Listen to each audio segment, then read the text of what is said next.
All right, so let's take some questions from the audience. I think it's basically just line up with the mics and go for it.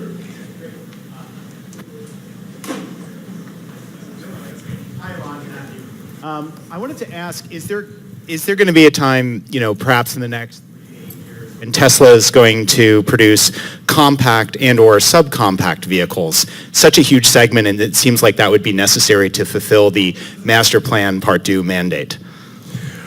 Yeah, I think we'll do a compact car in less than 5 years. Yeah. All right. Hey, Elon. Yeah, great progress. You mentioned autopilot progress as well. So when do you expect fully enhanced autopilot functionality, like following navigation, switching freeways, within the 6-month time frame?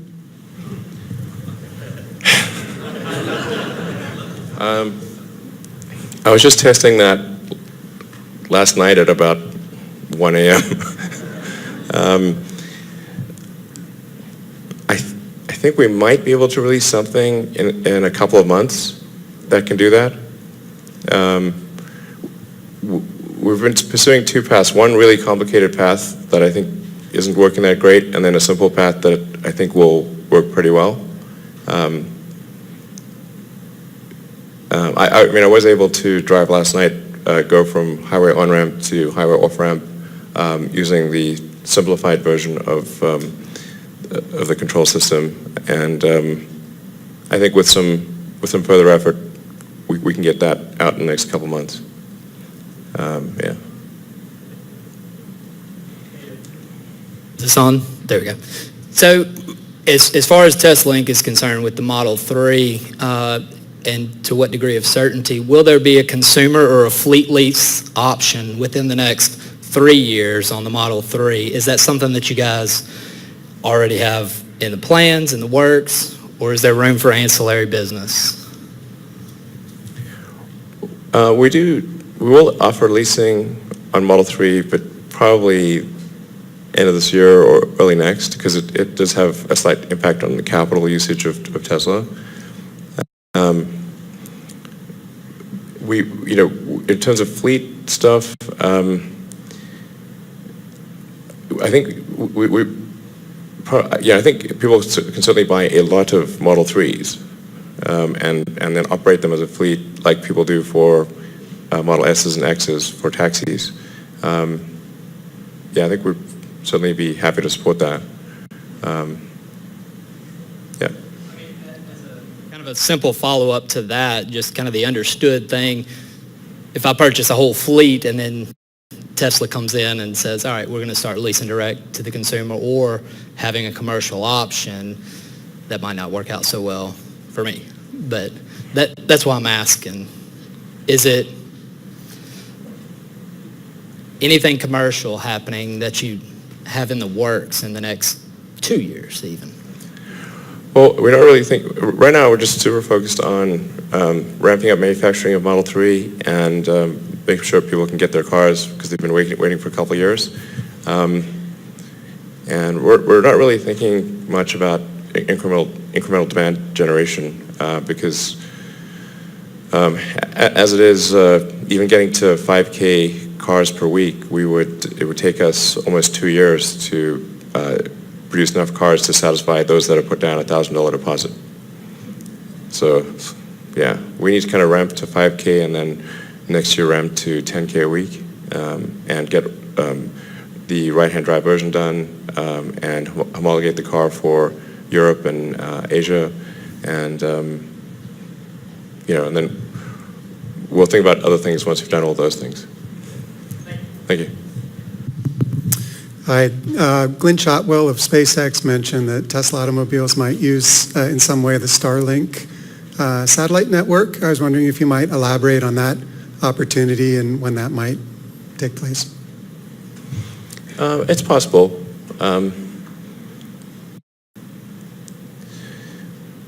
I think it probably will be, the Starlink thing is more meant for like fixed terrestrial homes and businesses and that kind of thing. For mobile, It might be possible to use the Starlink system effectively if you had a repeater, ground-based repeater system. But the Starlink user terminal is about the size of a sort of small to medium-sized pizza. So I'm not sure you'd want to put that on the roof of the, of a Tesla. I mean, maybe, but I think probably just using, most likely we'll continue to use just Wi-Fi and the cellular network. Yeah, most likely. Yeah. Hello, Hi. my name is Stephen Singleton, and my question is, how is Tesla engaging regarding virtual power stations with governments and territories and countries that may have weak power infrastructures to provide clean energy to more of the world's citizens? Yeah, I think we'll have a lot more to say about that when we announce the Generation 3 of the superchargers, because that we'll be doing much more of an integrated solar battery system with the superchargers.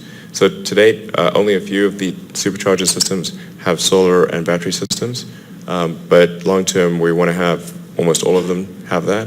And the nice thing is that if you've got like a solar-powered, kind of like a solar-powered carport area and Tesla batteries, then even if the grid, you don't even need to be connected to the grid. So it's sort of like even proof against like a zombie apocalypse. It should still work as long as the zombies aren't too near the supercharger, I suppose. But yeah, so it'll be able to work anywhere, even if there's not good power infrastructure. He's also asking about like networking power walls together. Oh, okay. And for like a virtual power plant, if that's kind of what you also were alluding to, we do have a really cool project in Australia where we're actually networking together up to 50,000 individual homes with power walls. So each one of those homes has its own battery. It can still serve as like a backup power source if the utility totally goes out, if there's a storm. But when things are working normally, all those houses can talk together, and then we can talk to the utility and treat them as sort of one big distributed power plant. So that's a really cool project that has benefits across the whole grid for the homeowners, for a lot of people. And we're building that out right now, and we'll probably be expanding that same model. We have a small demo in the US, and we'll be expanding it worldwide. Yeah.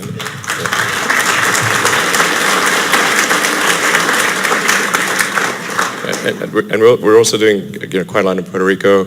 I think Tesla has more battery projects and solar projects in Puerto Rico than everyone else combined. So we're making a big difference there, doing our best to, and I think there's potential for kind of a virtual grid in Puerto Rico as well, rather than rebuilding a legacy, sort of oil and gas based energy generation system.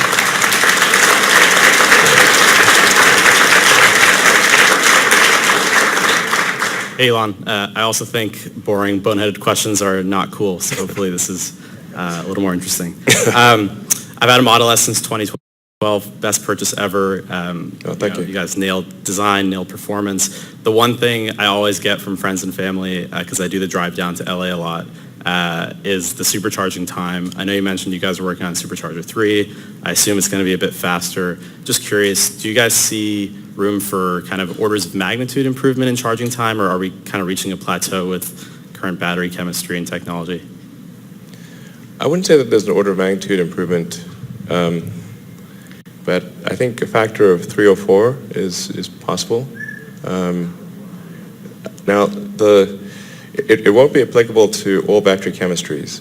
So 2012 chemistry can't take the charge rate of current chemistry. And we wish it could, but we just had to make a bunch of improvements to increase the charge rate. The key, I think, figure of merit is that the ratio of drive time to charge time should be at least on the order of like 6 to 1, if not 8 to 1 or 10 to 1. At the point at which you're driving, say, 10 times as much as you're charging, then the natural sort of human need to take a break, unless you have an enormous bladder, is it starts to become paramount. I mean, if you start a road trip at say 9 a.m., typically by around noon you want to stop, hit the restroom, grab a bite to eat, grab a coffee, then you want to get back to your car and have it be ready to go. So that's where if you say that that's like maybe half an hour, that's kind of like the minimum threshold for the car to be ready to go when you come back from a break. And then if you get to the point where it's say 10 to 1, where maybe it's only 15, 20 minutes, or, something on the order of 15 minutes, then the car is ready to go way before you're ready to go. And for some of the long distance, like if you get, say, a Model S 100D, you can drive nonstop from LA to San Francisco if you drive carefully. That's a long drive. So, and we think there's potential. There's certainly opportunity for range improvements down the road where we'll be able to offer cars with ranges in excess of 400 miles. So, thanks. Hi, my name is Dr. Catherine Van Eckert and I'm with People for the Ethical Treatment of Animals. I have a question regarding your use of leather in your gear shifter and steering wheel. Gear shifter? Yeah. No? A gear shifter I don't think has anything. Steering wheel maybe does, or... Okay, the steering wheel still does. But, Francis... Are you still using leather in some of your components? So we do in Model S, X, and 3 currently. We have the only leather is on the steering wheel rim. And people have asked, and kind of off menu, we do replace that for people that need a fully vegan car. Sure. So our concern is that, we're obviously facing an environmental crisis, and animal agriculture, as we all know, is one of the main contributors, particularly leather production. We're really pleased to see that you have introduced non-leather seating options, and that's a really fantastic step towards your goal of sustainability. We would really like you to take the next step and eliminate all leather components. Yeah, I think S, X, and 3, we may be the first vehicles in production to kind of go non-leather, and at least in all of our seating and our trim, and we're actively working on replacing the steering wheel as well. We just want to make sure that the experience is as good, if not better. Sure. Yeah, just to add to that, so there are some existing premium vegan leather suppliers, Ultra Suede and Alcantara's, if I'm pronouncing it correctly. They're used by other luxury cars like Ferrari. So yeah, we would really like to see Tesla step up as well. We'll definitely be offering sort of, as Franz says, technically, we don't say it on the website, but you can actually have a Tesla that has zero leather whatsoever, including on the steering wheel. It's a little difficult because we do it in small quantities at the design studio, so it's challenging to do it at scale. But Model Y, for example, will not have any leather in it, including in the steering wheel, even if it does have a steering wheel.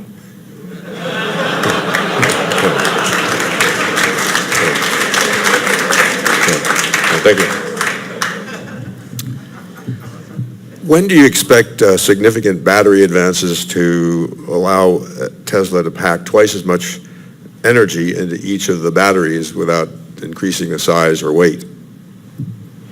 Twice as much is tricky, but we can certainly see a path to about a 30% improvement, maybe a 40% improvement in energy in the same size battery pack. That's technology we are confident does work, and it needs to be scaled up and made very reliable. But 30 to 40% is definitely doable. Long term, probably double. Long term by other people's standards. From a Tesla standpoint, we think probably 2 to 3 years to get to about a 30% improvement in volumetric energy density, and maybe 6 years or something, 6 to 8 years to get to a doubling. It's highly dependent on making lithium, for that really big jump, a lithium anode is the key.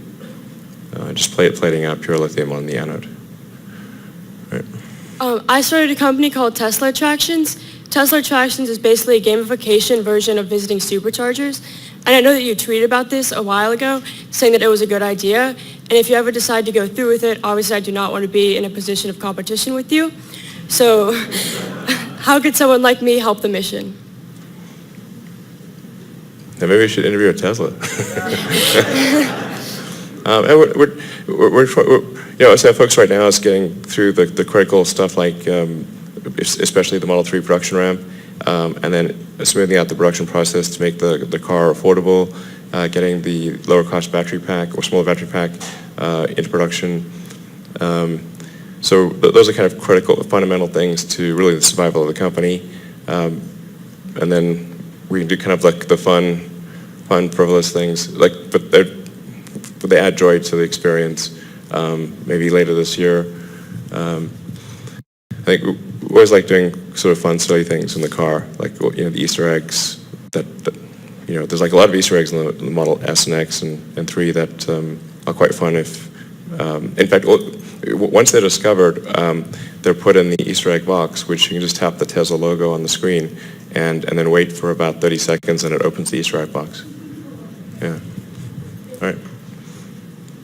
My name is Bent Gerber. I'm hooked into Tesla in multiple ways. Obviously, I'm a stockholder.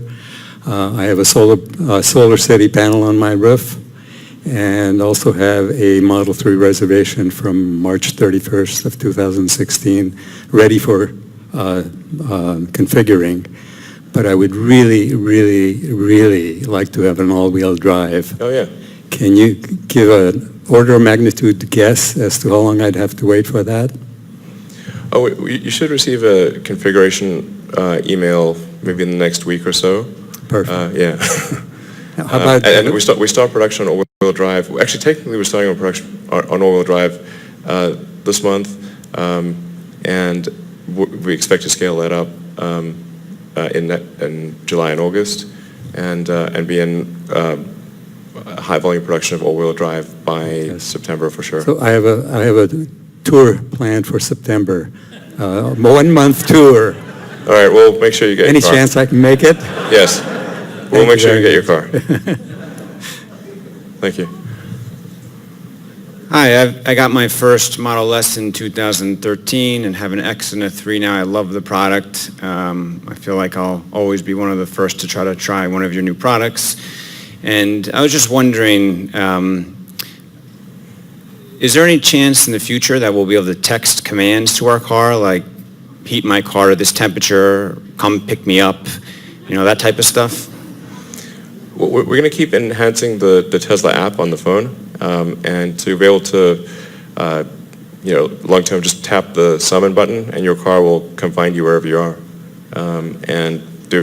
Really wanted to learn what you can change the temperature right now from the app, but we want the car to learn what you most likely would do. Like basically, if there was a great chauffeur in charge of the car, what would that person do, anticipating your needs and knowing what you'd want?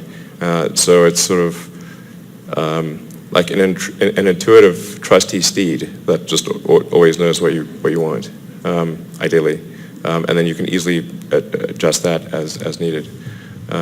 So you want to be as close to like a mind meld with the car as possible. Yeah. Oh, hi. My name is Kevin. I have the Model S since 13. And my question is about autopilot and the use of LiDAR. As we all know that Tesla probably is the company alone that not using LiDAR, where all other vendors using it. So as autonomous driving is close to reality, I think inevitably there will be a showdown on which approach will be more superior. Mm-hmm. So what do you think when that time will be? Well, I think LiDAR will be seen as, what LiDAR tends to drive companies to do is to go to a local maximum in terms of autopilot capability or autonomous driving capability, and LiDAR ends up being like somewhat of a crutch. It's helpful to get almost there, but if you rely on it, you will never actually get there. Is my opinion. So you have to make vision work extremely well in order to achieve true self-driving. Once you've made vision work extremely well, LiDAR is really unnecessary. It's not really adding anything. We do have sophisticated sonar, like ultrasonic sensors around the vehicle for near field. And we do have a forward radar system, which is useful for detecting objects even in fog, sort of snow, rain, like low visibility conditions where you can't see what's going on. And that's also a case where LiDAR is ineffective because LiDAR is an active photon generator in the visible spectrum. This doesn't make sense to me because you have a massive amount of incoming photons in the visible spectrum normally. So if you're going to do active photon generation, the 400 to 700 nanometers is the wrong wavelength, or on that order is wrong wavelength. You really want to be aiming for something that's around a 4 millimeter wavelength because that is occlusion penetrating.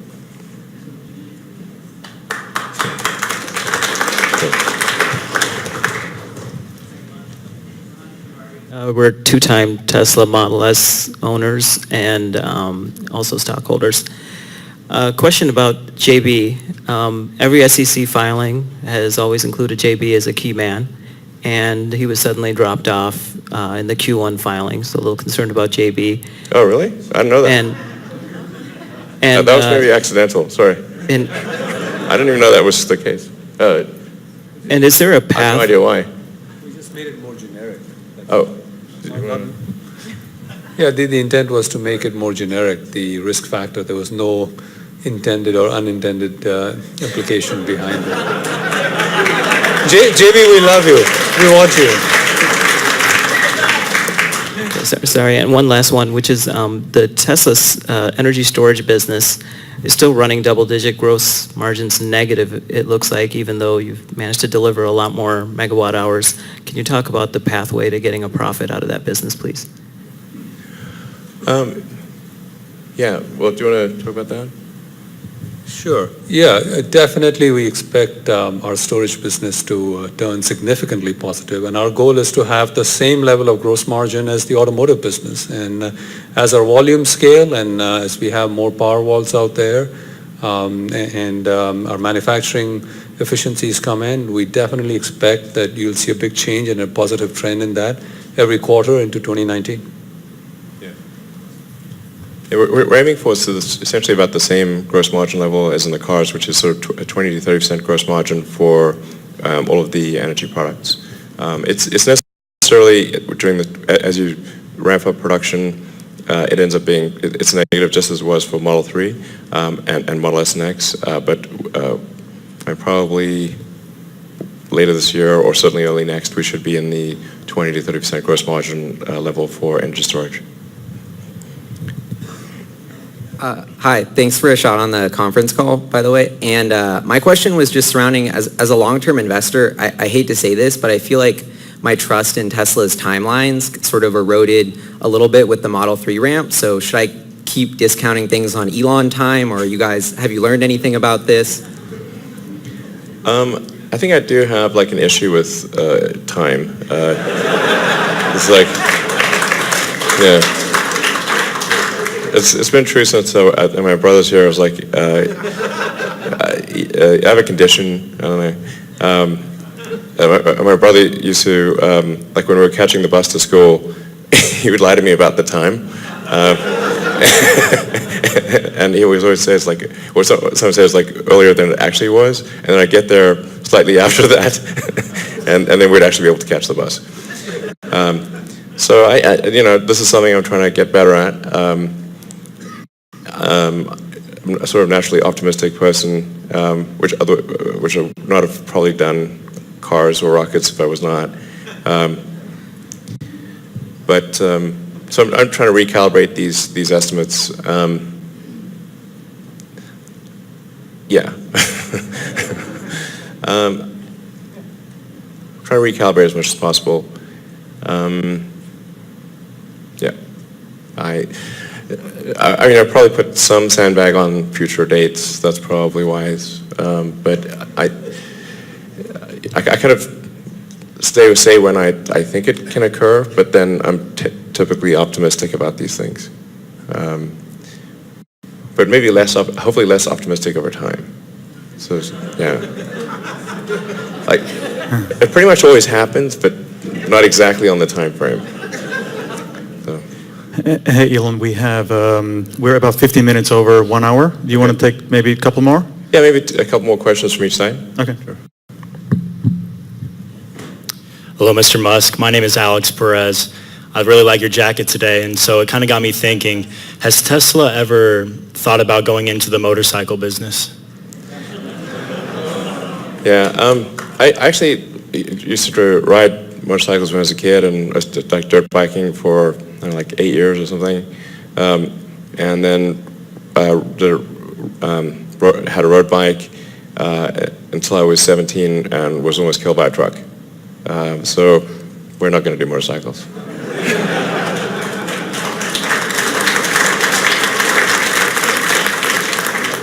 Hi, Mr. Musk. My name is Sonia, and my mom has a Model 3, and my dad has a Model S, and I have one share.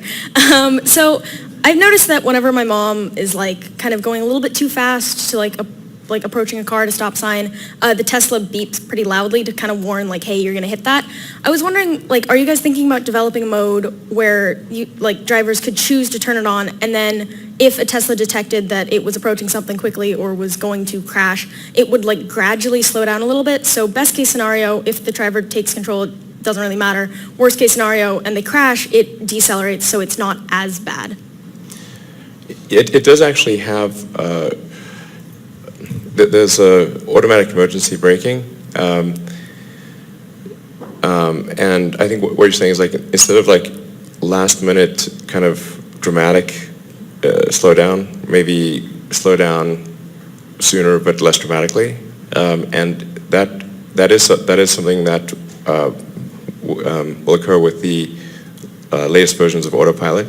So it will decrease speed proportionate to the confidence level. We want to do that in a way that's not annoying to people, like the car isn't slowing down a lot. But so it's really a delicate balance between not annoying people so that they want to turn it off, but also being safe. For autopilot, I think the improvements are going to be really quite dramatic over the next several months.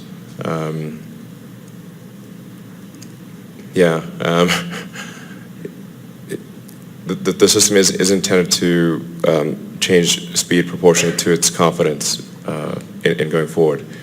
But in order to do so, we had to improve the sophistication of the autopilot neural net and the heuristics that go with it, so it just didn't annoy the hell out of people. Because there are many times where the car thinks it should slow down, but actually not really. And that would just drive people crazy. So I do think what you're getting at is something that you'll see play out with the versions of autopilot that are deploying later this year, and including the one that's coming out this week. Thanks. Hi, guys. I just wanted to personally thank Elon, JB, Franz, Deepak, good to have you back. Tim, Emily, Vinny, Andrew, the people at Tesla who I don't know by name, the proud owner of an early 2012 Model S, very different than the Model 3 that my dad recently got. His first new car, he's pretty perplexed and amazed by it. I actually drove that from New Jersey to Richmond, probably could have skipped supercharging entirely, charged the car for, I think it was maybe about 20 minutes and continued the trip. And the car was actually telling me that I was ready to go before I was done eating the sandwich that I picked up. Cool. I just wanted to ask a quick question. Is there a possibility to get a business card for the guy to your left? Because I wanted to tell him about a company this man's been working on, disruptive technology that you're already indirectly using, and wanted an opportunity to speak with you about it further. Thanks. All right, thanks. Yeah, we'll certainly take the business card, and always looking to investigate interesting opportunities to improve the car. One thing I think we haven't been good at educating people on is that the Model S and X but especially the Model S, has improved very dramatically from 2012. So we're arguably on version 3 or 4 of the Model S right now. So it's really a gigantic improvement in Model S today versus Model S of 2012 when we first started production. I'd really encourage anyone who's got an early Model S to test drive the current version. I think you'll be blown away by how much it's improved. All right, I think that might be the last question. All right. I will soon be driving around in Model 3. I'm curious you mentioned earlier that during production, it's people first and automation later slowly. What kind of considerations prompted to do otherwise when you started Model 3 production? Can you talk about that? I think we're just overconfident about the degree of automation that was possible. We did rely quite a bit on Tier 1 manufacturing automation integrators. And a couple of those things really didn't work out at all. And now we're really going to internalize all Tier 1 manufacturing systems at Tesla. So we'll have a lot of suppliers, but they'll be at the Tier 2 and Tier 3 level. All right, thanks very much for coming.